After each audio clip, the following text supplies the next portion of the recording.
প্রিয় পঞ্চম শ্রেণীর শিক্ষার্থীরা, আসসালামু আলাইকুম।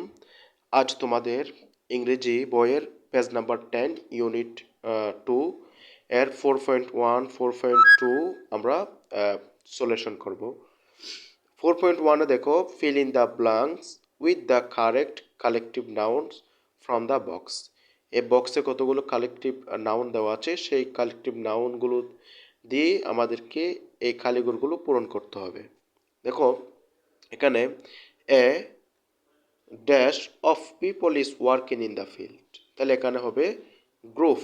এখানে যেহেতু মানুষ বোঝাইছে তাই হবে মানুষের দল, একদল মানুষ মাঠে কাজ করছে। বি নাম্বার দেখো, we saw a swarm of butterflies playing over the flowers. তাহলে এখানে বাটারফ্লাইস প্রজাপতিদের একটি ঝাঁক বোঝানো হয়েছে, এখানে হবে Sharm.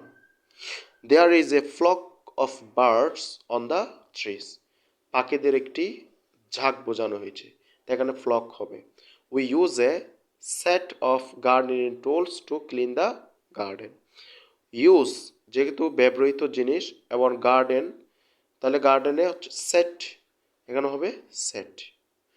She bought a pair of shoes, তাহলে এখানে যেভাবে দেওয়া আছে ওইভাবে তোমরা স্ক্রিনশট নিয়ে তোমরা এটা সলিউশন করতে পারো।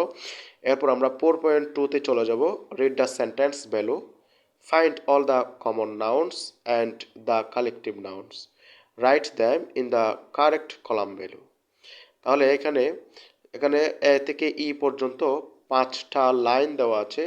এই লাইনগুলোর মধ্য থেকে আমাদেরকে কমন নাউন এবং কালেকটিভ নাউন বাছাই করে বের করে নিচে 2টা কলাম আছে। দেখো, কমন নাউনের একটা কলাম আছে এবং কালেকটিভ নাউনের একটা কলাম আছে, সেখানে আমাদেরকে লিখতে হবে।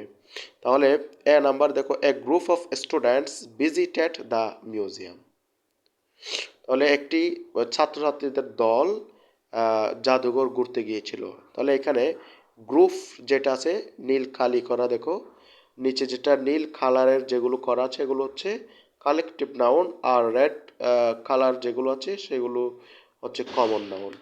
এক গ্রুপটা হবে কালেকটিভ নাউন, স্টুডেন্টস এবং মিউজিয়ামটা এই দুইটা হচ্ছে কমন নাউন। দেখো এখানে একটা করে করে দেওয়া আছে। বি নাম্বার দেখো, my dog chased a flock of hens in the yard. তাহলে আমার কুকুরটি উঠানের এক এক পাল মুরগির একটি পালকে ধাওয়া করছিল। এখানে দেখো ডগ, হ্যান্ডস, ইয়ার্ড এগুলো হচ্ছে তিনটাই কমন নাউন। দেখো ডগ, হ্যান্ডস, ইয়ার্ড, কুকুর, মুরগি আর বারান্দা এগুলো হচ্ছে কমন নাউন। আর ফ্লক জাক, মুরগির পাল, এই যে ফ্লকটা হচ্ছে কালেকটিভ নাউন। সি নাম্বার আছে, the teacher ব্রট A box of pencils for the class. শিক্ষক শ্রেণী কক্ষের জন্য একটি কলমের বক্স এনেছেন বা পেন্সিল বক্স এনেছেন। এখানে teacher, box, pencil, teacher, box, pencil এই তিনটা হচ্ছে কমন নাউন। আর ক্লাসটা যেহেতু শ্রেণী বোঝাচ্ছে, সেই শ্রেণীটা হবে কালেকটিভ নাউন। দেখো ক্লাস। ডি নাম্বার দেখো, a band of musicians played wonderful songs. সঙ্গীতজ্ঞদের একটি দল, গায়করা খুব সুন্দর করে গান গেয়েছে। তাহলে মিউজিশিয়ানস আর ধংস এই দুইটা হচ্ছে কমন নাউন। ব্যান্ড যেহেতু দল বোঝানো হয়েছে, সেই ব্যান্ডটা হবে কালেকটিভ নাউন। এই নাম্বারটা দেখো, we saw a swarm of bees near the big tree. Bee হচ্ছে মৌমাছি, আমরা দেখেছি একটি মৌমাছির জাক বড় একটি গাছে দেখেছি। তাহলে দেখো বিস এবং ট্রি এই দুইটা হচ্ছে কমন নাউন, আর শার্ম হচ্ছে কালেকটিভ নাউন। তাহলে তোমাদের আওয়ার স্কুল গার্ডেনের যে কমন নাউন এবং কালেকটিভ নাউন আছে, সেই কালেকটিভ এবং কমন নাউনের আজকে শেষ ক্লাস।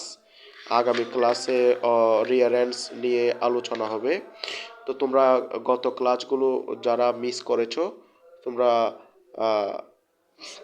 এই ক্লাসগুলো রেকর্ড করা থাকবে, তোমরা দেখতে পাবে। ধন্যবাদ সবাইকে।